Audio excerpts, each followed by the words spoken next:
प्रत्येक गोष्टीत कसा कसा त्यांनी घोटाळा केला, म्हणजे कसा केला आणि किती ब्लेटंटली केला. आता आपण पहिल्या टेंडरकडे येऊया. या पहिल्या टेंडरमध्ये निविदा प्रोसेस कसा असतो की आधी प्रशासकीय मान्यता मिळते.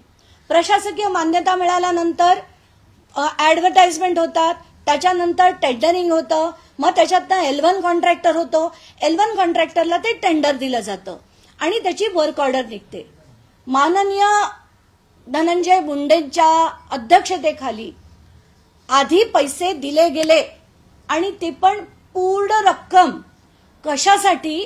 कच्चा माल विकत घेण्यासाठी.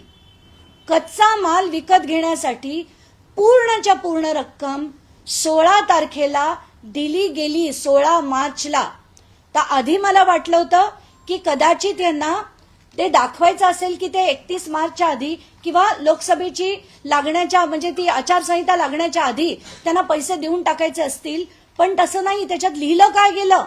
कच्चा माल विकत घेण्यासाठी हे केलं जातंय. आणि हे जेव्हा आम्ही बघितलं तर खरंच डोकं फिरलं